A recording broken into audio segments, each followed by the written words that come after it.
Hello, friends. Welcome to A Little Room for Healing, where we aim to create a little more room in the world for authentic connection, insightful healing, and a deeper understanding of our hearts, ourselves, and each other through honest conversation. My name is Joel. I'm an energy healer based in Reiki and 13th Lahu Chi, and your host. My guest today is Tommy Stoffel. He is the co-author of Take the Wheel, an off-road monk's guide to quiet your mind and get back in the driver's seat of life. He is also a facilitator of mindful jeeping. The off-road monks will take you on a metaphorical journey into your inner wilderness to free your mind, navigate the unmarked roads ahead, venture deeper into the forest, and ultimately come out on the other side. They help you to discover life in what they call the green zone. We are fresh off the trail and ready to discuss what happened while we were jeeping. We touch on the importance of having a container. We talk about our two minds, the ego self and the intuitive self, and how mindful jeeping added new insights to my journey from victim mentality to owning my power. Come on in. And we are back from Zen Jeeping, where I was taken out into the trail and we went through the process that you offer people. And you took me through the process, and it was awesome. It was awesome. I'd love to talk about it a little bit. We were out there for like 3 hours. It was hot. I'm a little tired. I might be stumbling my words a little bit, but we're just going to be okay with that. But let's talk about it. I would love to actually hear more of your experience of guiding it with me.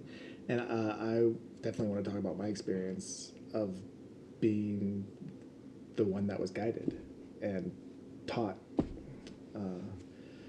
So let's do another quick round of check-ins just because it's been so long and so much has happened. I'll go first again. I'm feeling tired, little drained. I'm drained from the good stuff that was moving today, and I'm also drained because it's been just a long day and I woke up really early. But I'm excited to talk about this, and yeah, that's my check-in. All right, thanks. My check-in is I'm going to go back to my intention for the day. And initially I was like, I want to,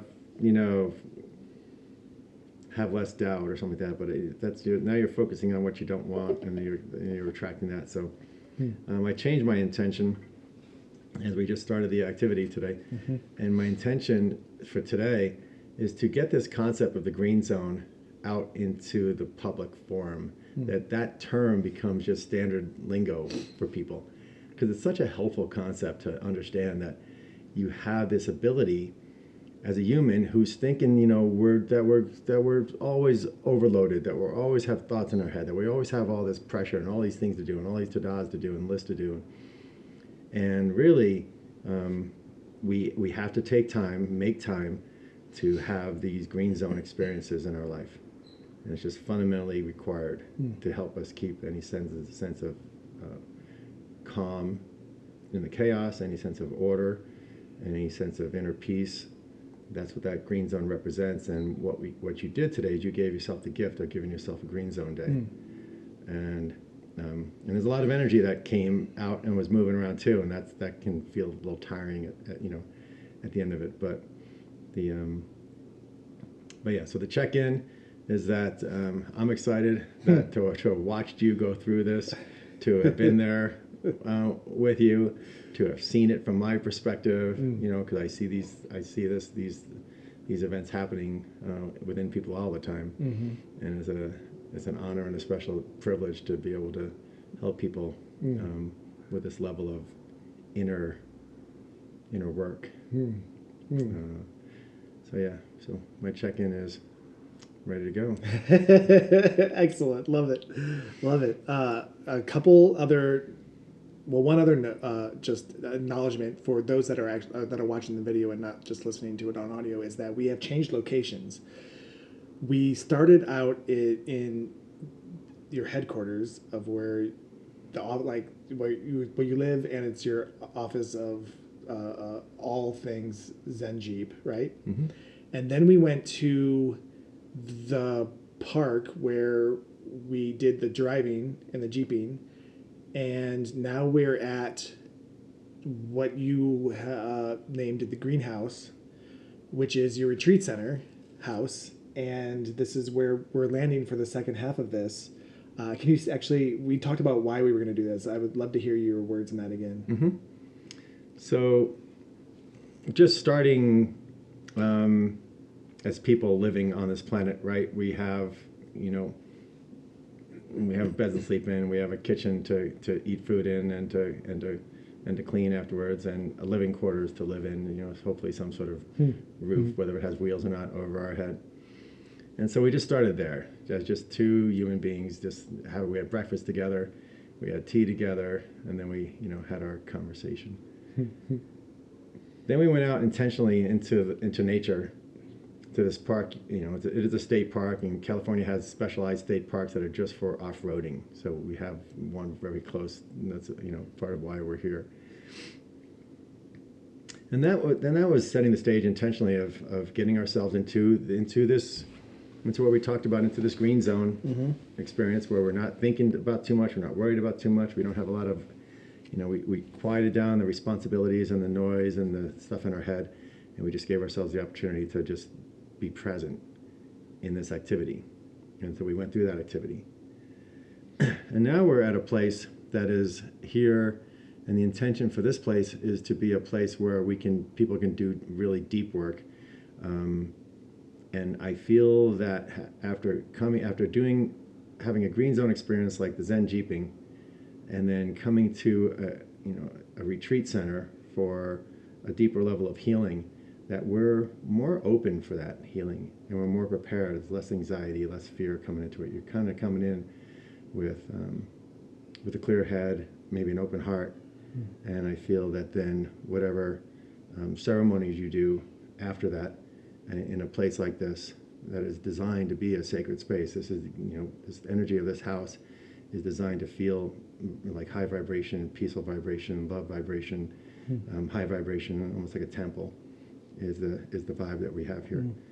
And so it just kind of feels like a natural progression of, the human waking up, going out and exploring and having aha moments and realizations and openings, and then coming to a sacred place where that can just kind of soak in and absorb, and if there's further healing that happens, then that's the intent behind it. Yeah. And it I love that. It feels like a nice place to land in here. It's spacious, it's quiet, it's decorated with things that are meant to calm and soothe and heal. And so glad we did this. And now let's talk about jeeping. Let's talk about Zen jeeping. Can I just share a little? I'm going to share a little bit first. Please. It's something that I probably would have hesitation of signing up for. Quite honestly, not I mean before, without knowing what happened, what it was about, and so, but going just because of the fear of the unknown of it, and I was still even feeling that hesitation, that fear, and the unknown, and what is this going to be about? Why? I knew it was going to be something. In me was like, it's going to be awesome and fun. Another part was, I gotta learn something. I gotta learn how to do it, and then and all that. So there's that battle going on. But we drove a Jeep from your place over there. So I was already in the Jeep, getting to know it a little bit in the 2-wheel drive, easy flow. And then we get in there, and you show me this. We get into the park. First things first, he takes me to this really steep hill, And we get out, and he gives me his opening spiel about like how it all starts. And then he says, at the end of the day, we're going to come back and go up that hill. And just to think, like, feel into what it feels like when you think about going up that hill right now in the place you are, and remember that feeling. And it's a pretty steep hill. Do you know the grade of that hill, by the way? No, it's at least 40 degrees. It's a good steep hill. Ugh. That in a vehicle, you feel like you're just taking off the launch pad. So you're already like, oh man, what is going to happen today? So that was the very first thing that happened. And yeah, do you have anything you want to add or say to that? Yeah. The other thing that happened there was I first opened with what I open with every time we start a class like that. I said, look, we have nowhere to go today and all day to get there. So it helps people. Everyone's coming into this thing from a different place, and a lot of us are coming in from a rush, hurry, go job or lifestyle. So just to kind of take the pressure off of just being there in the first place, and just realizing that you've given yourself the gift of a do nothing day, of a free pass day, and that helps a lot of people just kind of come off the ledge, and then a lot of the anxieties and worries that they're feeling and thinking go away. Yeah. And then I remind people and reminded you to kind of feel and pay attention to what you're thinking and feeling.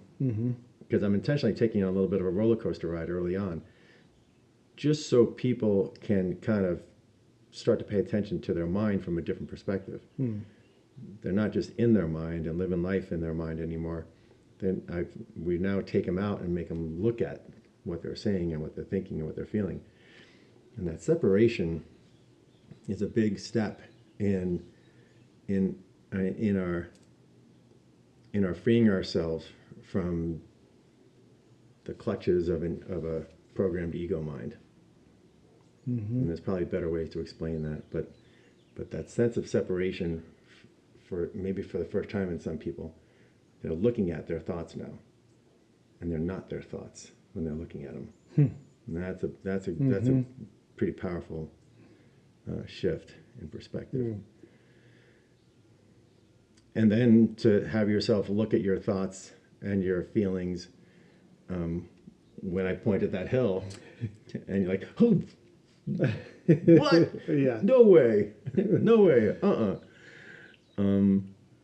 Again, giving you distance between the fear and your perspective of it. You're starting to become more of a witness to your mind and thoughts. And in the highest forms of spirituality or enlightenment, there's a concept of being the silent witness, of being the observer. And so we're kind of training you to kind of step out and be more of an observer of what goes on in here, instead of believing that you are what goes on in here.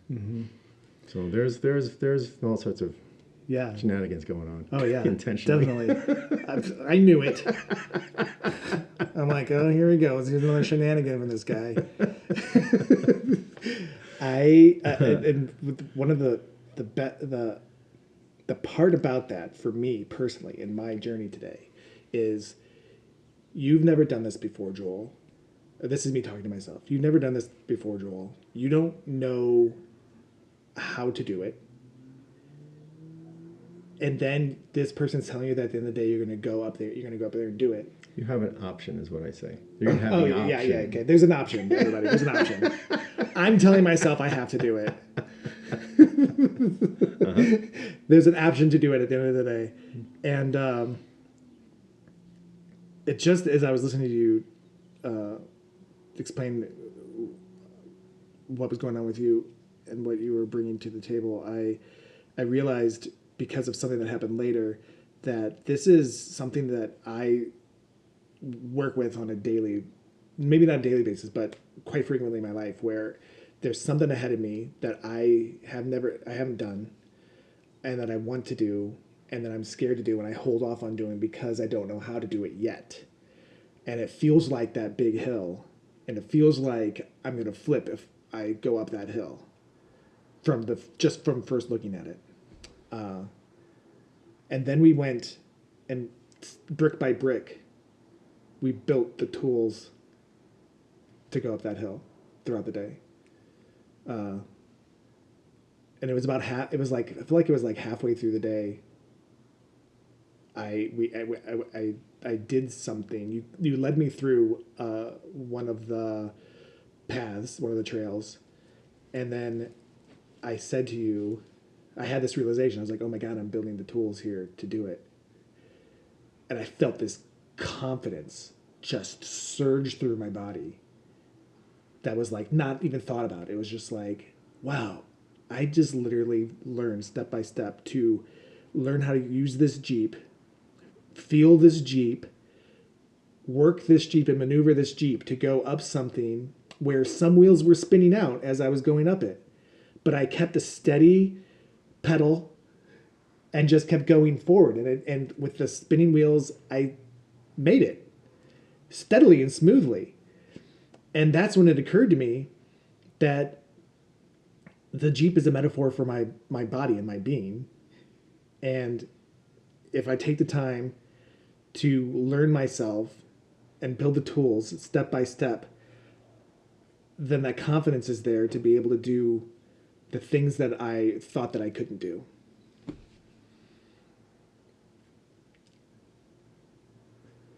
Bravo. Yeah. Bravo. Yeah. In this morning sessions, we talked something about this, and we said that we're setting up the conditions for people to have an aha moment, or a shower moment, or like a moment of realization. Mm-hmm. You had a pretty good moment of realization when you were crawling up that hill and the tires were slipping out, and you got to the top and you said, I feel this sense of like confidence in me. And because some we also talked this morning, and Brian, my Jeeping partner and author and book partner, Brian, often tells this story this way, that look, when we're taught to drive, we're taught to avoid obstacles. Our goal in life is to avoid obstacles, to go around obstacles. And here we're teaching ourselves to face an obstacle. And what you started with a few minutes ago was the avoidance of trouble in life, or the avoidance of challenges in life, because you haven't done it before. You don't have the confidence to do it. Well, you didn't have the confidence to drive that Jeep over anything this morning, but now you do. So it's that fast, and all you did was you did it. You drove it. You drove over obstacles. You drove over little ones first, then bigger ones, and then pretty soon you were freaking driving the sluice by yourself, full of like a boulder field of like, looks like a war zone that nobody can drive through. And you drove that by yourself. Through it. Yeah. You just mentioned something else that was like actually the first thing that struck me in today was, I was like, oh man, I'm so used to avoiding bumps in the road that to change my mindset in this situation, to make the wheel go over that rock that seemingly you shouldn't drive over. That obstacle. Yeah. I was like, oh my God, yeah.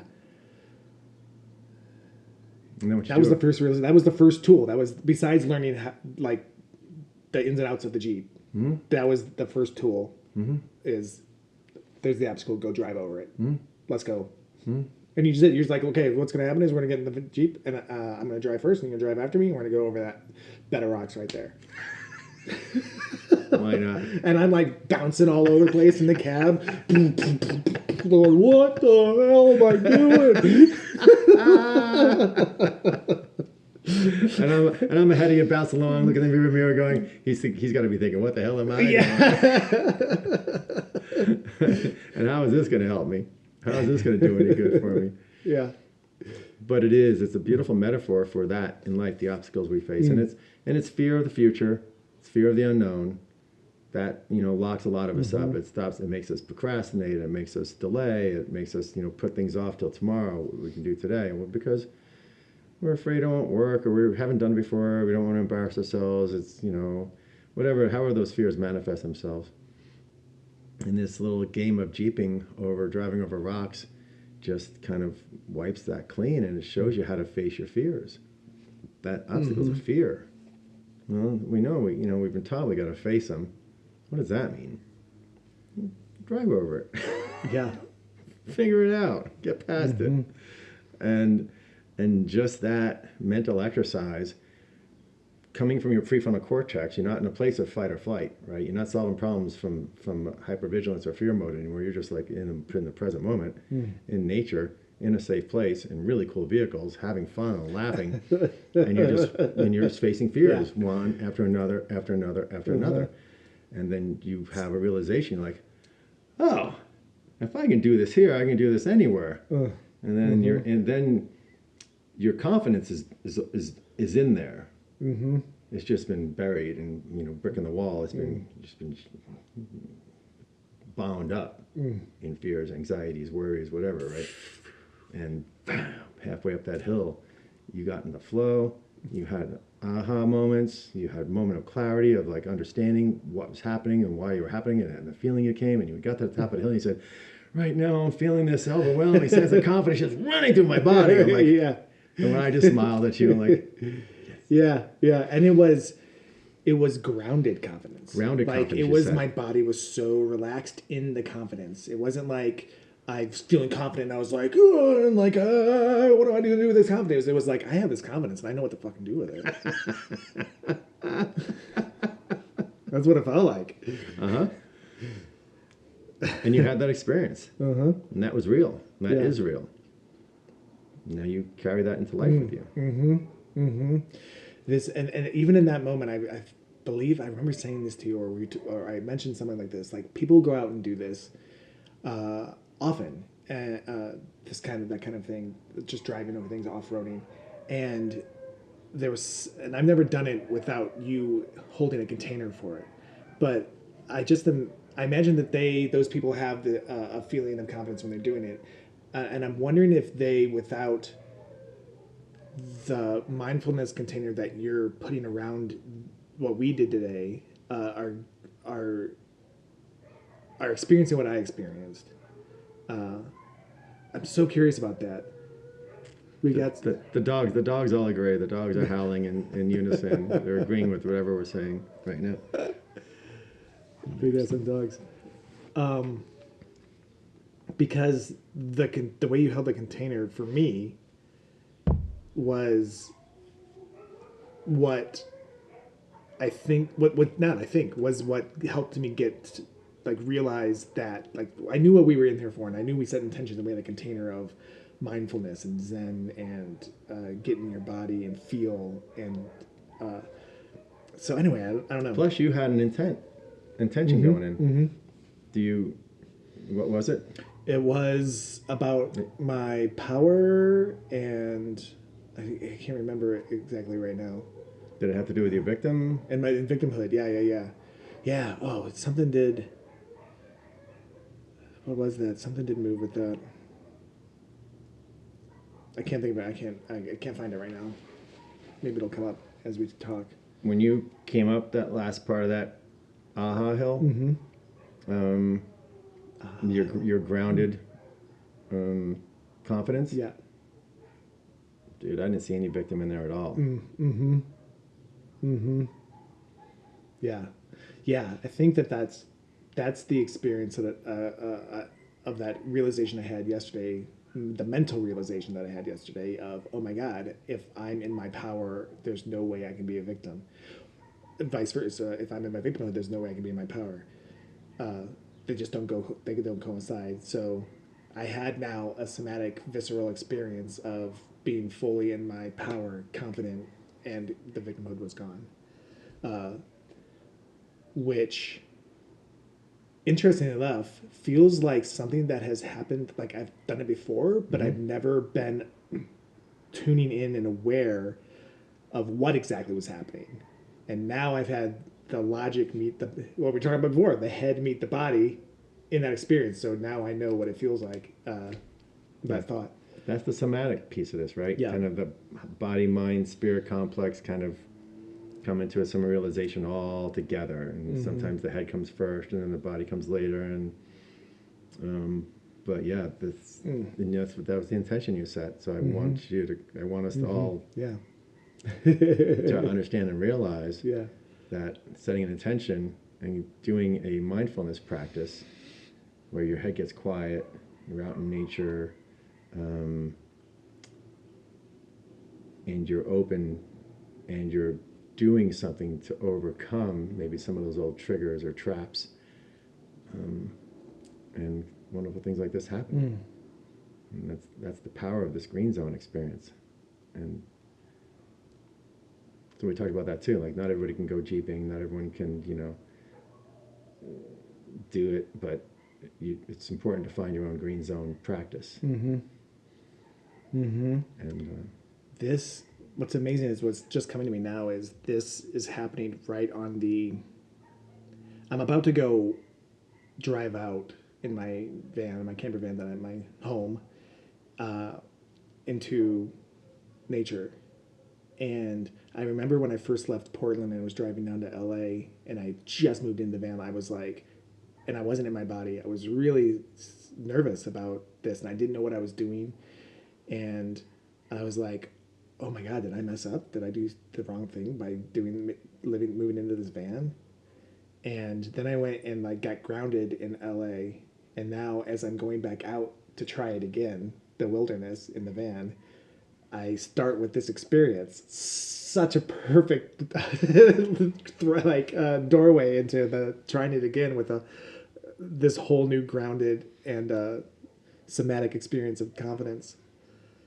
That's cool. That's cool.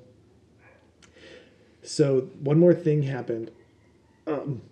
Not just one more. Other things happened, but I want to get to the very last thing we did. Not the very last thing. The second to last thing we did. But what was it? The sluice. The sluice run.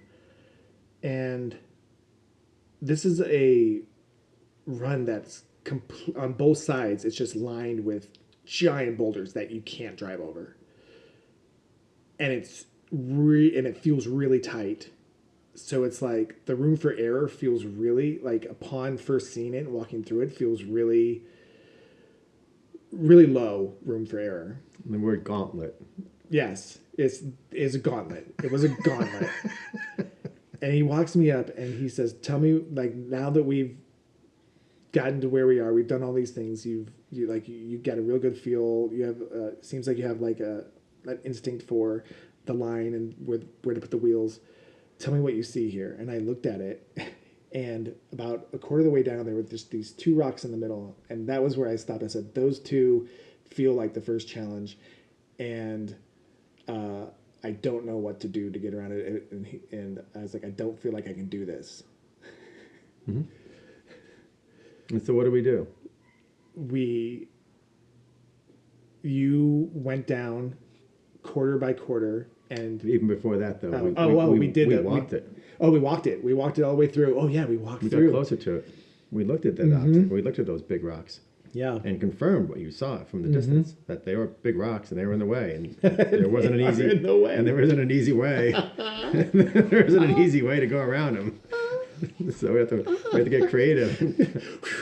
I'm glad that I could see that the rocks were in the way. Did have to get creative. Oh man, the lines that were there, like to really angle the Jeep on purpose at like a pretty steep angle tilt to be able to clear those rocks. To get a tire up on one big rock to clear something else that could bash a door or to put a tire up on one of the rocks that it's lining, one of those big boulders that I'm talking about that's lining the wow. Yeah, we walked the whole thing. And then you said that you would guide me through it, standing in front of the Jeep a ways, and then increment by increment, guide me to that point. Yeah, guiding, spotting. Yeah, spotting. Is the term we use for spotting. Guiding. Yeah, it's like like other stuff in life, right? It's good to have a teacher to show you how to do it the first few times and guide you through it, and then you gain some confidence, and then you get to do it yourself. Yeah, and we did that, and I went through. I went through and learned that the Jeep could go through that. And then you asked me if I wanted to try it by myself. And I was like, I have a lot of fear of doing it by myself. I guess I should do it. something along those lines. So I have a lot of fear about doing it by myself, and I go, okay, be with that fear. Yep. I'll meet you at the beginning. And then I if drove you around. decide you want to do it or not, you can decide then. Yeah, exactly. And by the time you came around to the head of it again, something had changed. Whatever the fears were, you were ready to face them, or you were like, quiet fears, I'm going to give this a go. Yeah. It's not my Jeep anyhow. If I break it, so what? Yeah, exactly. It's like, But that's not it. That's usually just the opposite. People are more afraid that they're in somebody else's vehicle. So it's not like, that was just a joke of like, I don't care. But most people don't. I don't care. Yeah, and then you lined up for it. yeah. And I took video of that, Yeah. which I've never done before because I'm always spotting people. Oh, wow. And to be able to video you going through that was a sign of your Wow. awareness, your presence, your paying attention. You took all the skills you learned in the last 3 hours, and you're just like in it. And you took all those hard obstacles, like you picked your own line, and it was great. Each one of those lines you picked was like, yep, that's what I would have spotted you. Yep, that's where I would have spotted you. And you just picked them all. So whatever fear you overcame and whatever focus you brought and attention you brought to that moment looked beautiful from a jeeping standpoint, from a rock crawling standpoint. Oh, wow. Thank you. Mm-hmm. Thank you. That's really cool to hear. And yeah, when I got through it and I pulled out, and then you gave me the fist bump and we celebrated, and then you walked away because you were going back to your Jeep and I was driving around. I had an emotional thing. Like, I'm feeling it right now. Like, it's like, why? Because I drove a Jeep over rocks? Yes, because I drove a Jeep over rocks that I thought I never could do ever in my lifetime. And I did it, and it's challenging, and I did it on my own, and it came out unscathed. Had one little bumper bang, but apparently that happens. And that's okay, is what I was assured. Absolutely. Yep. Yeah, and I felt really proud of myself. I had a lot of pride. Yeah. A lot of really good, healthy pride after that. Yeah. Inner confidence, inner strength. Inner like, yeah, I'm kind of badass. Yeah, good job. Yeah, I'm going to put those videos up on Instagram. By the way, everyone, if you want to check them out. For sure. Yeah. What a day. What a day. And then we went back to the hill. Back to the beginning. Then we went back to the hill. Big scary hill in the beginning. And then I gave you the name of it. Then we call it Certification Hill. And that's just a little thing. Like, Jeep has these trail rated badges on their vehicles. And instead of being trail rated, like the vehicle's trail rated, but now you are trail certified to drive that vehicle on trails all over the place. Yeah, so it's just like it's like, you know what? You did a good job today, and now look what you get to do. You want to take your family out to some remote, camping spot, or take your family out in the family Jeep to some, sacred fishing spot, or your brothers or your friends or something. You now have the skills just from what you did today to look at a map, and any green trail in the state of California, easy peasy. Any blue trail, easy peasy. Amazing. Even on blue trails, you're not going to find big rocks like that. You get into the black trails, the more difficult trails, and you're going to find some of those sized rocks that you did on that sluice. Is that sluice a black? Yeah, A black trail? For sure. Oh, wow. For sure. Whoa. But you did it yourself. Yes. Right? That's cool. Yeah. That's cool. And I got this. I'm wearing my trail certified shirt that I got. Yep. And on the back, I'll get up and show the back of it for the sake of the audience there. Zen Jeeper. Zen Jeepers. Little yin yang that's kind cool. of flow, getting the flow of life, and kind of find the order and the chaos. Yeah. Lots of metaphors for this logo and what it means. Like you saying that I'm trail certified for blue, green, and blue but I don't need to show anything to anybody. I just know now. I know in my body that I can do it. Is what Trail Certified is. It's your inner, it's that Amazing. confidence. Amazing. Yeah. Oh wow, I love that. Trail Certified. I want to say that. I want to when somebody gets through something challenging in life, I'm like, Trail Certified now. Yeah. I love that. Yeah. Right? Because that's all we're doing here. Like we're a couple guys out there playing in these Jeeps, and playing like kids and laughing like kids and high-fiving each other like kids. But there's a lot of inner work that goes on that went on today. And you'll have some aha moments a week from now. Yeah. You'll be doing something. You'll realize that you're doing it different because of what you experienced today. Oof. And so this is a pretty powerful. It is practice. And who said healing can't be fun? It is the epitome of healing can be fun. Right? It is that too. Yeah. Yeah. Yeah. Because it was fun. Yeah. There's another aspect of it too, like we say around here that guys won't go to therapy, but they'll go jeeping. Because us guys are kind of stubborn, and we don't want to be talking our lives out to somebody else. But this kind of practice, this kind of mindfulness practice, I've seen guys cure themselves of ADHD. I've seen guys cure themselves of depression. I've seen people cure themselves of some of these syndromes and symptoms and all these things that are basically chatter gone mad in our heads. Could you have an experience of a chatter-free moment, if not a chatter-free hour, if not a chatter-free day? And then once you have that experience, you might want it again. You might want to find your own way into your own green zone because you felt the power of it, and you felt the healing power of it, and you felt the changes in mindset, or the changes in confidence, or the changes in the victimization, or the changes in the trauma patterns that we have. This right here, what you're saying, is why is the importance of your container around doing jeeping, because this is what I was trying to point to before. Is you can do the jeeping without your container and have the confidence and have those moments, but you're helping people direct the awareness and feeling the shifts in the body when it happens, and that's the key is to have that container around this jeeping fun. Connecting dots, we say. Yeah. Helping people understand what they're going through and what they expect to get out of it. And I'm cautious about expectations, so I don't tell people too much, but yeah, you set people up for success. You set them up for overcoming fears. You set them up for, vibrating at a higher frequency, leaving some heavy energy behind.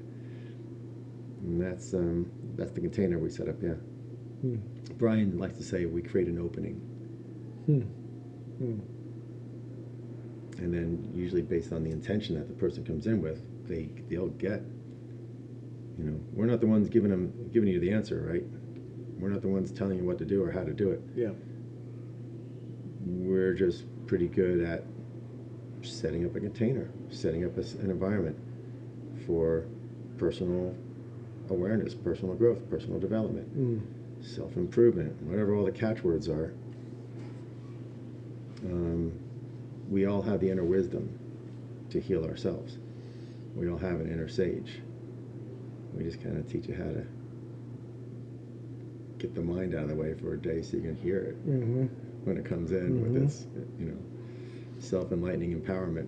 And when you do it, whether it be when you do something in a container with this kind of guidance of pay attention, it seems like you can do that with anything. Oh, let me try washing dishes in a container of pay attention to what's going on in my body. Let me mow the lawn in a container and to pay attention of what I'm feeling when I do this. And if you think of really a Zen monk, a Zen monastery monk, that's their practice, right? Mm-hmm. When they sweep the floor, they're sweeping the floor. When they're carrying water, they're carrying water. So this is just a way to, break through the maniacal monkey mind. Yeah. To give yourself an opportunity to experience the truth of that practice. Yeah. Yeah. And to laugh and giggle along the way, and to have awesome pictures and videos of you posing on a Yeah. giant Yeah. boulder. Right? Yeah. It's like it's like, oh, this is ridiculous, but it doesn't. It's ridiculous that I'm like posing with rock star hands with half my Jeep up on a boulder and the other like tilted, and like ridiculous. But it didn't feel ridiculous in the moment. I felt like, yeah, take a picture of me. I am amazing.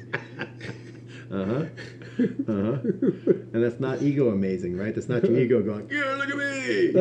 That's your your inner peace. That's your inner presence. That's your inner sage going, all right. All right. I'm in the driver's seat now. Thank you for that. Thank you for that. Take the wheel. Take the wheel. Thank you for framing that. That's good. That's something that I've struggled with, is talking confidently about myself, and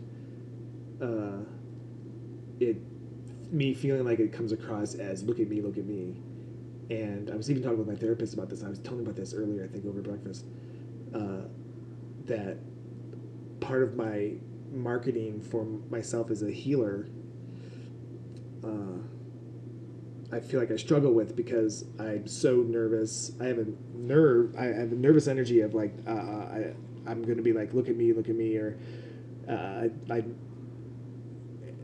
something like that. Like the confidence isn't there. And then what you're saying is it's not a showy confidence.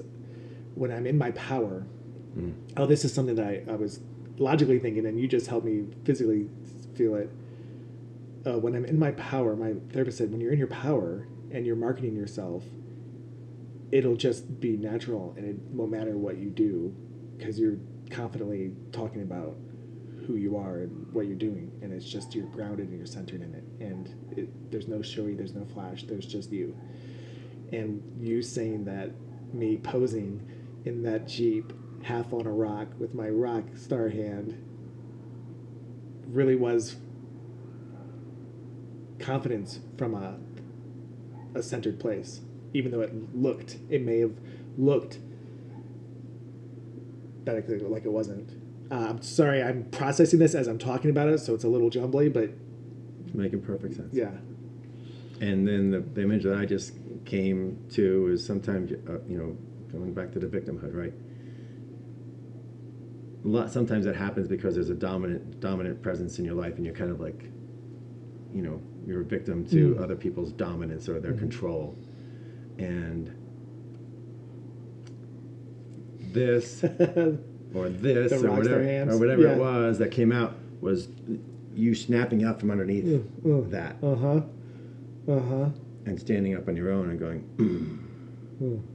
here I am. Yeah. Here I am. Yeah. Yeah. Mm-hmm. Yeah, this is exactly what I've been in the last week and a half, just realizing how much power I've given other people, and how much I've just been calling myself a victim. And I'm only as much of a victim as I allow myself to be.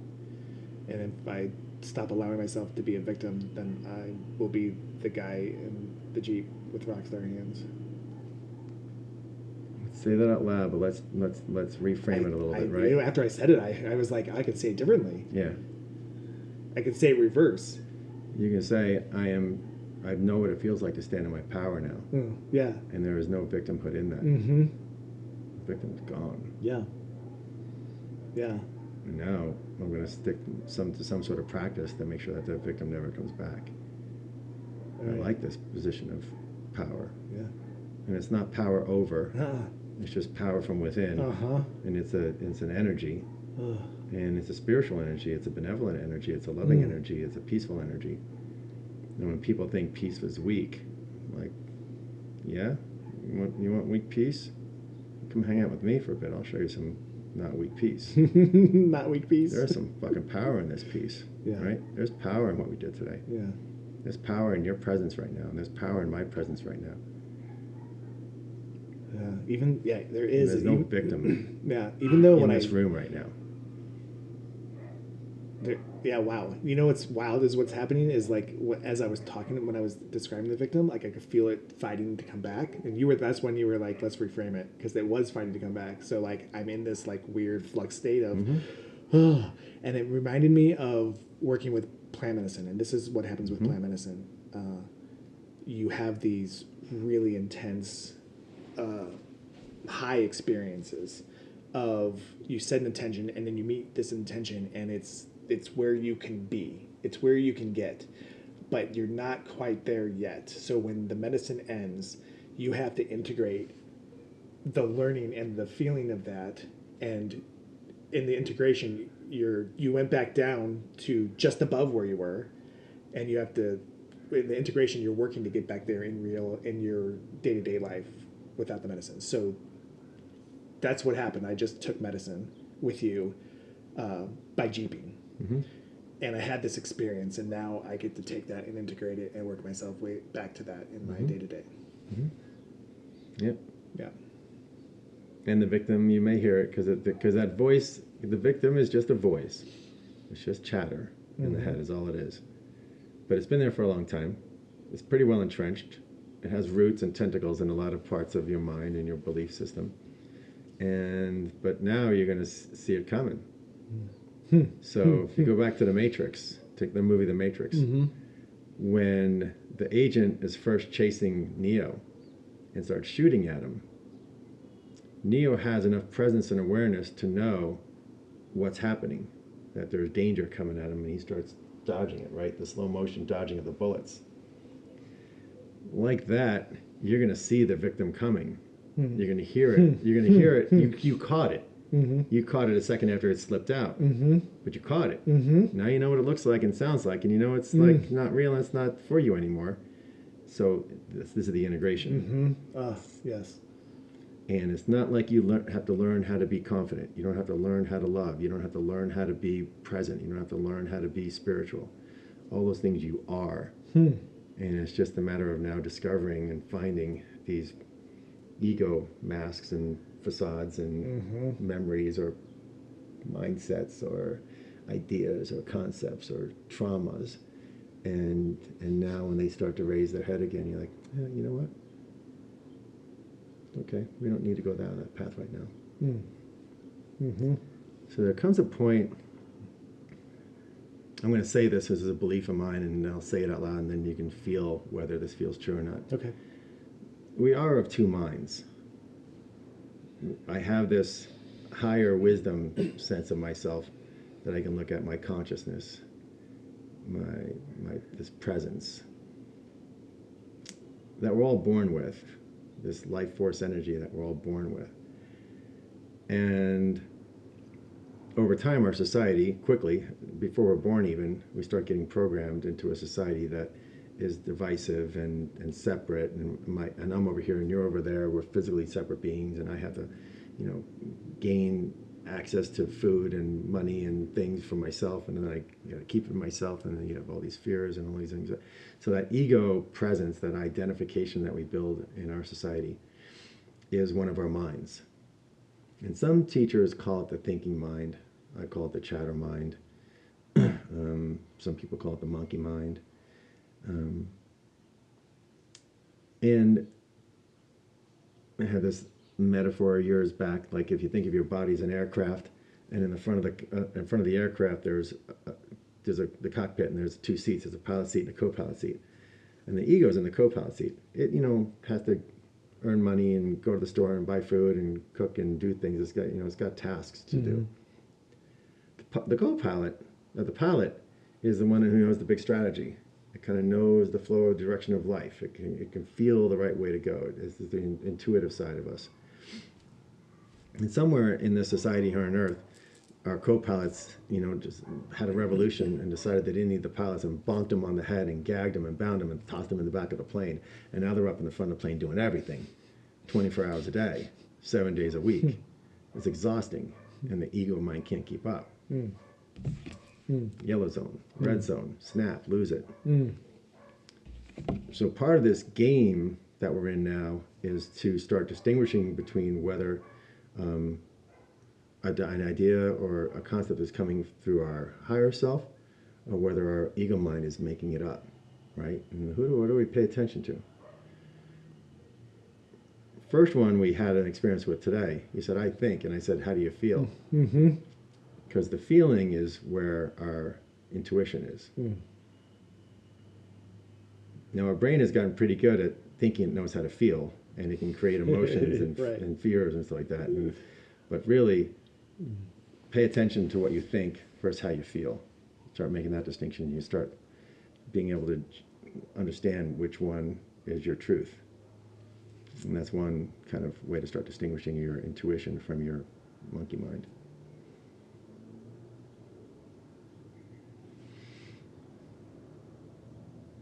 There's another one right there that'll come in a moment, but it has to do with distinguishing. Oh, so there comes a point in our, you're doing a lot of work. You're doing a lot of ceremonies for yourself. You're trying to get rid of that part of our mind that is not serving us, that's like self-diminishing, or beating ourselves up, or worries all the time, or has a lot of anxiety and brings a lot of stress and tension to the body.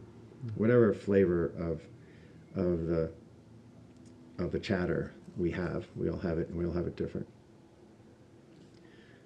This is the part, roundabout way of asking. I feel, and this is experience in myself, that at some point in my life, my inner sage kind of got to 51% control of what was going on in here. And that was enough. Majority rules. At that point, it sees the victim coming, trying to rear up, trying to get attention, trying to worry us about something, trying to make up some story about some potential drama that, that's probably never going to happen. And at 51%, you can start catching it and saying, I hear you. I know you're still a large part of my thought process because you've been with me for a long time. Sit, stay. We're not going down that path right now. Worry loop, worry loop, worry loop, worry loop. Get off the worry loop. Do something else. And then eventually the worry, you're like, oh, there I am on it again. And then eventually you just don't get on it. And you stop those worry patterns that take up so much energy and so much time. So 51%, I feel, when our inner sage has its hand on the wheel, is enough. And you're still going to have weird decisions, bad feelings, fear, that because it may take a little bit of time. Plant medicine, I think, accelerates that shift. And you're shifting a habit. You're shifting a habit. It depends on how long you've had the habit. The ones you've had the longest are the last ones to let go. Yeah. Like, finish everything on your plate. You've been hearing that since you were 2. Well, I was overeating until about 2 years ago because I was finishing everything on my plate. It's like those ones that are entrenched the longest are usually the last to let go.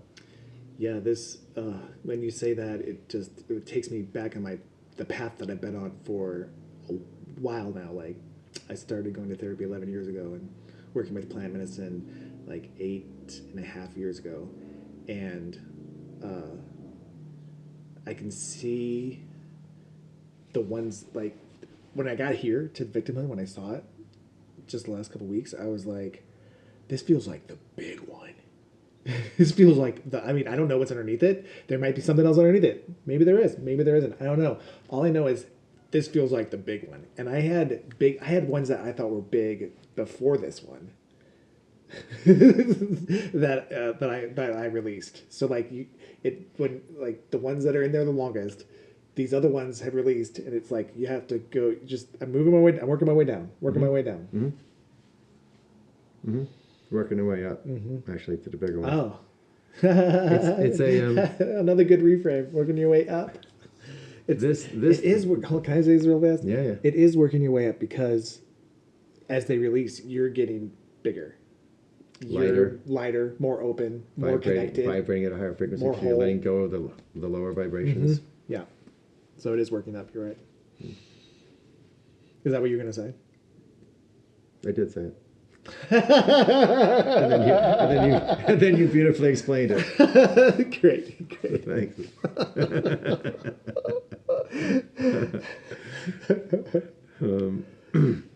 Yeah. Yeah, when you hit the big ones, in my experience, all the little ones below it go fast too. Yeah.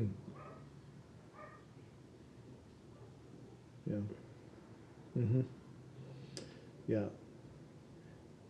Yeah, that rings true for me. I remember when I saw my attachment to my urethra situation and released that. As it was releasing, I could see all like its tendrils and how they were just like pulling back and unsnapping, like snapping free from all these other things that I was like attributing that I didn't even, some things I didn't even know it was in.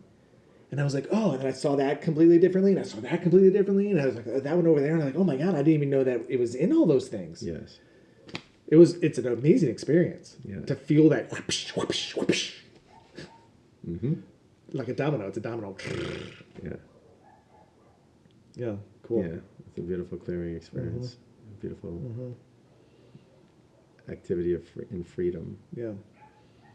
It's actually kind of, it started with the victimhood thing already. On my drive up here, I was like, oh my God, seeing things, because becoming aware of it and saying it out loud to yourself or just saying to yourself is the beginning of the detaching. Yeah. And that you timed it such that you show up for this activity, you set the intention to really let that go. And then you had the experience you had. You had your aha moment of what it feels like to be victimless. Like the victim, you had the experience of it being gone. Yeah. Yeah, in the framework of, yeah, exactly. Yeah. Focusing on the victim, focusing on the confidence in the victim, focusing on the whole thing, and then like, oh my God, it's not there. Yes, exactly. I see what you're saying. You had a visceral experience of being victimless. It's nice. And now once you've had it, there may be little recurrences, there may be flashes, there may be, they're trying to come back and get a foothold again, but you're 51% in charge. Sweet. Yeah. Congratulations. Thank you. Thanks for the assist. My pleasure. Today. This is what we do. On the you're this too. You're here to help people too, and this is just the way to help. So yeah, Zen Jeeper. On my shirt. Right on. Wear it with pride.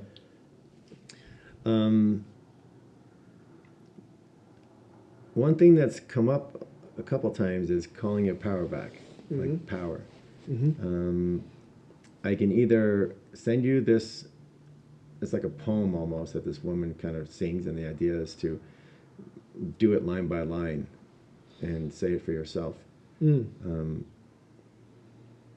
you feel like we want to do that something that record now, or something that we can do at a different time? It's its own ceremony, and it's a pretty sincere ceremony, and you kind of have to prepare for it because you're going to have unforeseen changes in your relationships, straight up. So just saying that out loud, I feel maybe just mentioning it right now, maybe we can come back to it another time. Let's see. I feel like it's not something that it's not a can I want to open on the podcast at this moment, because I feel like it'll take us another I agree. hour and a half, 2 hours, 3 hours. We just talked about, regaining power, and there is another process that we can talk about next time we talk. How about that? Amazing. Okay. Amazing. But I mean, I would love to have the. Can I take the poem with him? Absolutely. Great, fantastic, Mm-hmm. great. I mean, I guess it feels like it's wrapping here. Is there anything else that you would like to? That's coming up for you that wants to move.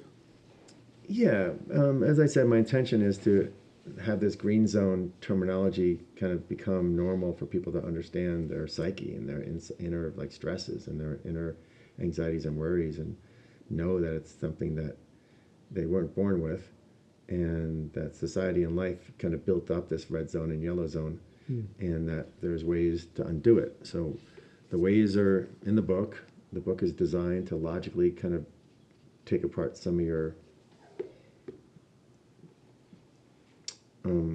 blocks, your chatter, and Is it available? Now yeah. It's online. It's on Amazon. Our audio version just came out last week. Oh, great. Barnes and Noble, Spotify. It's on there audio wise if you want to listen to it and not read it. Yeah. This is for you. It's Have a called copy. "Take the Wheel" by Brian Bernard and Tommy Stoffel. Mm-hmm. Did I say that right? Yeah. Tommy Stoffel. And go ahead and read the subtitle since we were there today. Take the Wheel, an off-road monk's guide to quiet your mind and get back in the driver's seat of life. Pretty straight up. Yeah. And it's like a command. It's like, take the wheel. It's like, okay. We don't know what that means yet. But yeah, we're pretty proud of the way the book came out with the, you know. Oh, you got the We got the whole green, yellow, red on the side. And Nice. the title too, red, yellow, green. That's great. It's everywhere. Yeah, really thoughtful. Put a lot of thought into it. There's the Zen Jeep there posed out in the Mojave Desert with me just standing and just in a very peaceful, you just tell I'm quiet and peaceful out in nature. And there's a lot of we didn't make this stuff up. This is like ancient teachings passed down through high orders of spiritual organizations in India that never used to get out to anybody but the swamis who went through the training. So this is some kind of like top secret stuff that's deep. Oh, wow. Yeah. Amazing. And so people may get the book and get halfway through it and then go, it's like, it becomes it's a guide. It's intentionally a guide to be something you refer to and refer back to, and maybe read again and listen to it again. It's one of those books that you're going to get something different out of every time you crack it open. Oh, wonderful. Yeah. Wonderful. It's like so green zone stuff. I've been writing down for the last few weeks, like, Oh, yeah. what's so cool about the green zone? What benefits are there in the green zone? Well, we already talked about confidence, this degree of confidence that comes, when you're present and you're paying attention to something and you overcome obstacles. That's pretty cool. Think about your focus, your ability to focus your attention. If so many of us are distracted, right? We get ADHD, we get distracted by this screen and this email and that phone, and just to spend, 4, 6, 7 hours in a mindfulness practice, it's going to rewire your brain neuroplasticity wise. It's going to get you out of that distracted, bouncing around chatter brain, and it's going to be able to give you an experience of being able to focus your attention on something. And that pays huge dividends when you need to focus your attention on something. Like you need to get a new job, you need to decide if you're going to, do something with the house or a new business. You want to be able to focus your attention and not be pulled all over the place. So Right. green zone practices help you with that. Where you have a calm presence, like you and I are both exuding this calm, peaceful presence right now, because we've had that. That's what the green zone's about. Restoring trust. Trust is a big thing. Yeah, and that's actually something that I don't think we touched on is I was learning trust in the vehicle I was in. I was learning trust in myself, and I was also learning trust in you because there were the times when you were spotting me. I was just watching you, and I wasn't like that's all I was. I was watching you and following your directions, and that's all I was doing. So that is like total trust in where you're taking me. Yeah, and that restoring trust is a big, companies take their people out for, events, and they do, try to do trust building. Fall into my arms, and there's good ropes courses and stuff like that to build confidence and trust. This does that too. while you're giggling and laughing behind you. And feel into this, right? If you have the ability to focus your attention and you have the ability to stay calm and you have trust now in your ability to do things that maybe you didn't trust yourself to do before, and you have the confidence, if you add those things up, it's kind of like a recipe for success. Like that anything you put your mind and heart into, you're going to be successful in because you can focus on it. You know what decisions to make because you can trust your inner sage of like follow your intuition. Do I make this path or this path? Do I choose this option or that option? You'll feel the answer once you get beneath that chatter level. Something we said today, you go from we said it. We go from risk avoidance. Right? Sometimes we live life where we're like avoiding risk, like, oh, that's too scary. I'll go the other way. I don't understand this, so I'll do something else. You go from risk avoidance to dauntless action. You just like pick a line and drive it. See that rock and figure out how to get over it. So it's a whole mindset shift. And these are all bennies of this green zone experience and these green zone practices. Staying calm in the chaos. There's a lot of chaos in the world. You can keep your calm and your peace. You keep your green zone in the middle of that. They call that an advantage, right? You have an advantage over others if you can stay calm and everyone else is freaking out. These are, by the way, these are all like the first like 2 or 3 were ones that we actually talked about today that I was saying out loud. And then these last 2 that you read are still ringing true as experiences I had today. Self-empowerment, right? Independence, having a sense of independence, like I can go do things by myself without relying on somebody else or being afraid. So there's one other thing that this does that we'll get into in more. I'm building a business around it. Is that PTSD? I think everybody has PTSD on the planet. Some have it for real for some horrendous shit that they were made to see, and like our first responders, right, are always seeing things. So the PTSD levels, but we all have some degree of trauma in our lives, whether it's lots of little ones or some major ones. And what the neuroscientists and the psychiatrists have recently discovered is that the mind of somebody with severe PTSD, there's physical changes in the brain size. The amygdala actually gets bigger, enlarges. Now, I kind of, the muscle, the brain's, whatever it is, it's an organ, it's a muscle, whatever it is, but, I know if I work out my bicep long enough, it's going to get bigger. But I never really thought of the brain size enlarging, but it does. And the hippocampus, which is our emotional center, shrinks because you're not feeling, you don't want to feel things like, you shut off your feelings, your emotions. So that actually atrophies and shrinks. And then the prefrontal cortex isn't lit up on the charts because you're not working from the prefrontal cortex in the present moment, being aware of what's going on. Your awareness and consciousness isn't in the moment because you're in the fight or flight, past or future fear of ideas and beliefs and worries and anxieties, and all that chatter is not in the moment. That chatter is something about the future or something about the past. Even a split second in the past or the future, that's still chatter. So being able to sink in too, and what you also experienced coming up that hill, and at other times of the day, was a pretty quiet mind. And you probably had some chatter-free moments. And in those chatter-free moments, your inner sage is allowed. The ideas pop in, the inspirations pop in, the realizations pop in. Yeah. Only in that moment, only in this moment, and in the silence. So.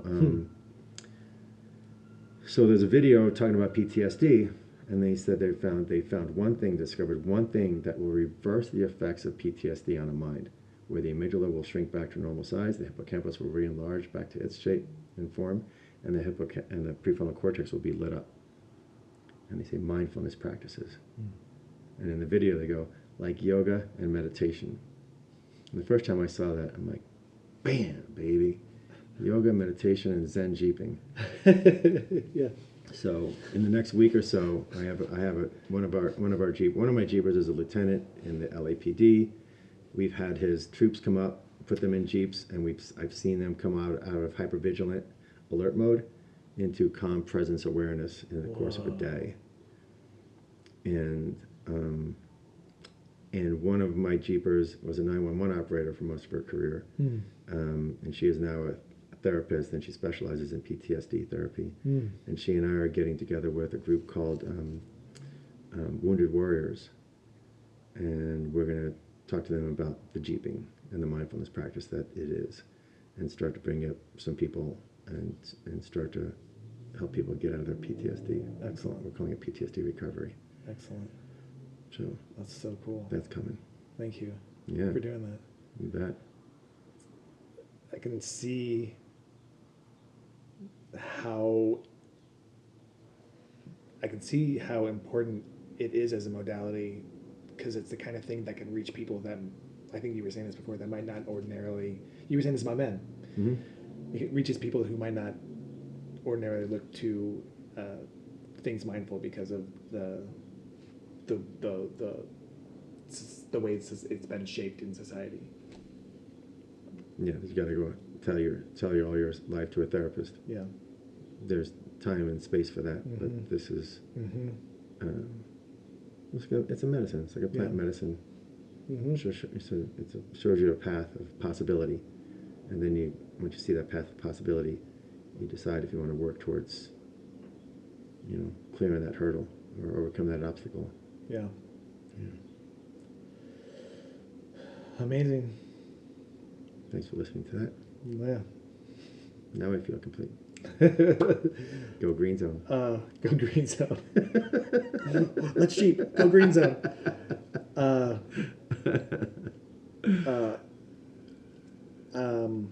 I want before I close. I want to just mention something about what I'm doing, what I've started doing recently, and that is, I've been every Tuesday now. I do an investigation, an exploration of a different emotion online. So I have some people come on, and we do like a meditation or exercise that calls in whatever emotion we're focusing on that day, and we feel where it is in our body. It's like a personal exploration that we're doing with community, and we feel it in our body, and we talk about our experience with it, and we listen to other people's experience with it, and we just kind of try to understand and like somatically even feel it, so we can expand our relationship to each emotion. So I say that to invite all you listening, if you want to do it, check it out. You can go to alittleroomforhealing.com events page and register for it. It's every Tuesday at 5 Pacific, 8 Eastern. So I'd love to have you join for that. And so a lot of good offerings today. Take the Wheel, Zen Jeeping, and what I call a little room, where we make a little room for an emotion. And Tommy, so grateful for this day, this experience, this conversation, this connection. And I look forward to more of it with you.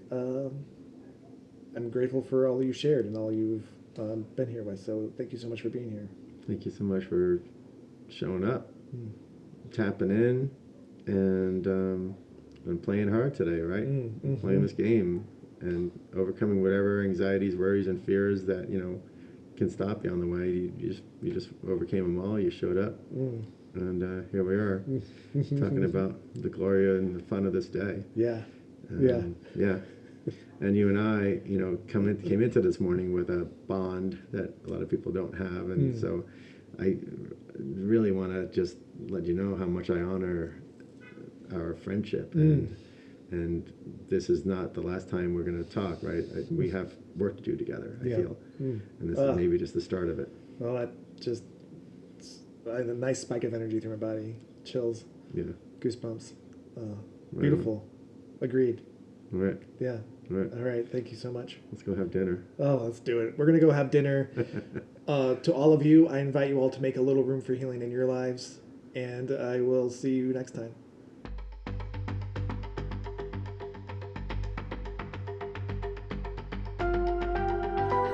Thanks for making a little room for my podcast. I'd love to be a part of your journey too. Follow me on Instagram at A Little Room for Healing for news, updates, offerings, and connection. If you'd like to learn more about Off-Road Monks and find your chatter score online, go to offroadmonks.com. Have a beautiful day.